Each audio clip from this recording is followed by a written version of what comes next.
Ya, shalom generasi muda yang hebat, yang luar biasa, yang diberkati oleh Tuhan kita Yesus Kristus. Hari ini bersama saya, Pastor Nelson Murini, saya akan menjelaskan firman Tuhan dengan tema jodoh di tangan Tuhan atau di tangan saya. Jodoh di tangan Tuhan atau di tangan saya. Kenapa saya kasih tema demikian? Karena kenyataannya bahwa terlalu banyak anak-anak muda yang bingung dengan jodohnya. Ada banyak orang yang pacaran, putus. Sudah berjanji untuk menikah, tidak jadi menikah. Ada orang yang sudah tunangan, tiba-tiba pisah. Pada waktu mereka pacaran, mereka yakin bahwa mereka adalah jodoh satu sama lain. Tetapi kemudian pisah. Ada orang sudah menikah, kemudian pisah, cerai lagi. Lalu menikah lagi. Kasus-kasus seperti ini akan menentukan pola pikir daripada generasi sekarang ini, bahkan generasi yang belum menikah, atau yang sedang menanti jodoh sekarang ini. Bingung. Kondisi-kondisi seperti ini membuat mereka bertanya-tanya, jodoh di tangan Tuhan atau di tangan saya? Kenapa orang menikah kok cerai lagi? Kenapa pacaran bertahun-tahun kok tidak bisa menikah? Apakah jodoh di tangan Tuhan atau di tangan mereka?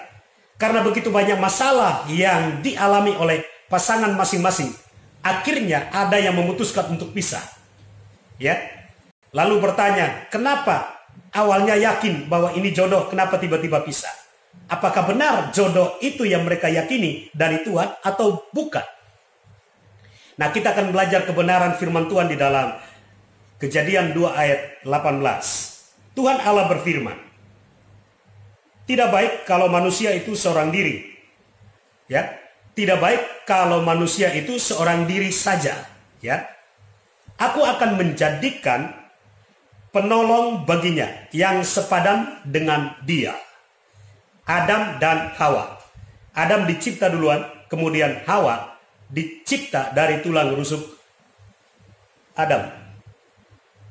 Lalu firman ini berkata bahwa ada kata penolong dan ada kata sepadan.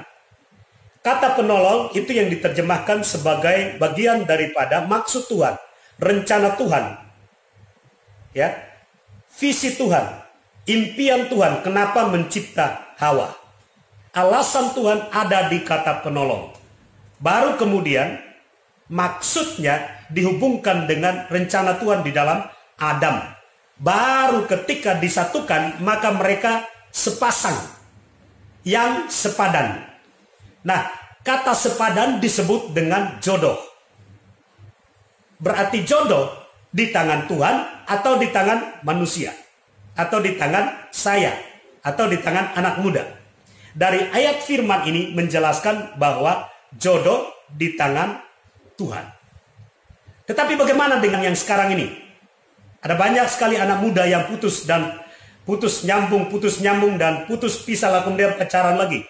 Ada banyak yang suami istri yang menikah kemudian cerai dan menikah lagi. Apakah yang menikah waktu pertama kali menikah kemudian cerai lagi? Apakah mereka yang pertama kali menikah dan cerai itu bukan jodoh? Lalu menikah lagi baru disebut jodoh? Jodoh itu bukan ukuran di nyamannya hidup hubungan kita dengan pasangan. Jodoh itu bukan ukuran di apa yang kita mau dia ikuti. Jodoh itu bukan ukurannya di apa yang dia miliki bisa saya dapatkan. Jodoh itu bukan ukuran di wajahnya ganteng atau cantik. Jodoh itu bukan ukuran di dia kuat saya lemah. Jodoh itu bukan ukuran di kulitnya hitam atau putih. Jodoh itu bukan ukuran di kaya atau miskin. Jodoh itu bukan ukuran di terkenal atau tidak terkenal. Jodoh itu ukurannya adalah rencana Tuhan di dalam laki-laki dan perempuan itu sendiri. Jodoh ukurannya adalah kehendak Tuhan dan rencana Tuhan, dan firman-Nya ada di dalam hati pasangan itu. Jadi dengarin, Adam dicipta, diisi dengan kebenaran dan ada rencana Tuhan. Adam menjadi wakil Tuhan untuk mengurus dunia ini. Lalu kemudian diciptalah Hawa, disatukan menjadi sepadan, sejodoh. Untuk apa? Melakukan kehendak Tuhan, salah satunya adalah beranak cucu. Beranak cucu itu kehendak Tuhan. Tapi yang paling utama bukan melahirkan anak cucu, tetapi hidup di dalam kebenaran, itu yang disebut dengan jodoh, sepadan. Jadi yang Tuhan ciptakan sebelum Adam ada, yaitu berkat dan lain sebagainya, bukan ukuran kecocokan mereka. Adam bisa mengolah taman yang ada. Kemudian Hawa ada, kemudian menikmati taman yang ada, segala yang Tuhan sediakan. Jadi segala yang Tuhan sediakan bukan ukuran untuk cocok atau tidaknya hubungan itu. Jadi jangan pandang jodoh itu dari ukuran berkat. Jangan pandang jodoh dari ukuran gantengnya. Jangan pandang jodoh dari ukuran gajinya, popularitasnya. Jangan pandang jodoh sesuai dengan apa yang kamu ingini dia bisa penuhi. Jodoh bukan di situ letaknya. Jodoh itu letaknya di kehendak Tuhan, bisa dilakukan bersama-sama atau tidak. Jadi sepadan atau sejodoh itu tergantung daripada ketaatan kita kepada kehendak Tuhan, bukan memenuhi keinginan kita. Jadi untuk generasi muda, cari jodoh, temukan dulu rencana Tuhan di dalam pasanganmu. Kalau pasanganmu hidup di dalam kebenaran, jangan juga cepat-cepat berkata dia jodoh saya. Tidak. Berdoa lagi. Kapan disebut jodoh? Pada waktu diberkati itu disebut jodoh. Bukan pada waktu pacaran. Lagi enak-enaknya dikasih apa yang engkau mau, lalu engkau mudah berkata dia pacar saya, pasti dia adalah impian seperti yang saya doakan selama ini, dia adalah pasangan yang saya doakan. Semua yang diberikan jangan diukur sebagai ukuran kesepadanan. Karena bukti pertama ketika kita disebut jodoh adalah ketika kita diberkati dan hubungan itu murni, tidak pernah menikah, itu disebut jodoh. Jodoh itu diberkati belum pernah menikah, itu disebut jodoh. Lalu bagaimana dengan yang sudah pernah menikah, cerai lalu kemudian menikah lagi? Apakah disebut jodoh? Nah, dengarkan saya, itu kasus yang lain. Kasus yang lain, tetapi saya kasih gambaran. Firman Tuhan berkata bahwa Raja Daud punya istri berapa? Salomo punya istri berapa? Abraham punya istri ada berapa? Semua tokoh-tokoh di Alkitab ada banyak sekali yang punya istri banyak. Karena budaya dan lain sebagainya. Apakah semua yang istrinya ada 3, 4, 5, bahkan Salomo sendiri ada punya 700 istri dan 300 gundik ini, apakah disebut jodoh? Dengarkan, jodoh itu hanya satu. Hanya satu. Yang lainnya adalah tambahan karena keinginan nafsu manusia. Itu beda. Keinginan nafsu manusia. Lalu mungkin Anda bertanya, loh ada banyak di dalam masalah di Alkitab itu mencatat tentang ada perempuan pelacur menikah dengan nabi, lalu kemudian banyak hal lagi. Nah, untuk hal itu saya akan bahas berikutnya, tetapi dengarkan saya, ukuran jodoh itu bukan di apa yang kelihatan oleh manusia, apa yang diinginkan oleh manusia, tetapi apa yang Tuhan rencanakan di dalam kehidupan kita. Dan murninya jodoh itu dimulai dari ukurannya adalah ketika tidak pernah menikah.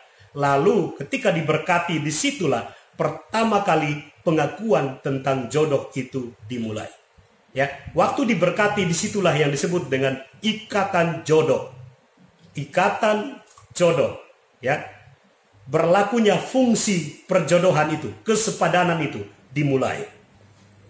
Lalu pada waktu berjalan pacaran, menikah, lalu kemudian tiba-tiba masalah dalam rumah tangga, ingin cerai dengan perkataan yang gampang, kita cerai, kita nggak jodoh lagi, kita nggak cocok lagi. Apakah perkataan tidak cocok atau tidak jodoh itu benar-benar tidak jodoh? Dengarkan, ketika kita bermasalah, emosi dan bertengkar, lalu kita berkata tidak jodoh, perkataan-perkataan yang dikeluarkan pada waktu bertengkar, dan lain sebagainya, itu perkataan nafsu.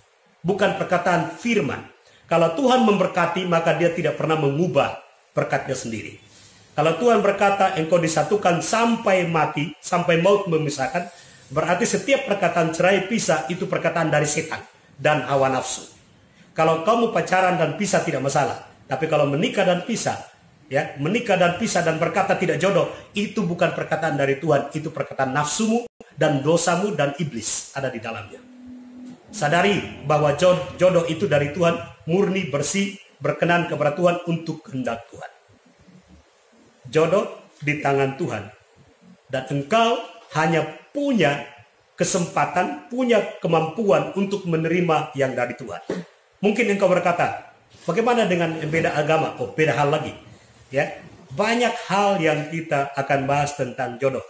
Tetapi kali ini, adik-adik sudah bisa memahami bahwa jodoh itu di tangan Tuhan, bukan di tangan kita. Kita hanya dicipta oleh Tuhan sebagai penolong, sepadan, disediakan. Jadi kita tidak pernah menyatukan hidup kita dengan pasangan kita. Yang menyatukan kita adalah Tuhan. Maka itu kenapa Tuhan mencipta Adam, baru kemudian mencipta Hawa. Disatukanlah mereka. Kata disatukan disebut jodoh. Tapi kalau saudara mau menyatukan diri sendiri, dengarkan saya, yang menikah kemudian selingkuh, kemudian ketahuan selingkuh, kemudian cerai dengan istri pertama, lalu menikah dengan selingkuhannya, bersatu lagi, itu bukan kesatuan dari Tuhan. Tapi itu nafsu dan setan. Hati-hati. Pada waktu engkau melakukan hidup di dalam berkat Tuhan, berkat perjodohan, berkat kesepadanan, lalu engkau melawan Tuhan, ingat kutuk itu ada, mengikuti. Tapi kalau engkau bertahan sekalipun masalah ada di dalam hubunganmu, ya, dalam pernikahan dan lain sebagainya, berkat selalu tersedia. Karena Tuhan tidak pernah berdusta, Tuhan tidak pernah meninggalkan, Tuhan tidak pernah mencabut kembali firman yang keluar dari mulutnya. Jadi ingat generasi muda, hari ini kalau engkau mau berdoa untuk mendapatkan jodoh, ya, semua manusia bisa memunculkan yang baik.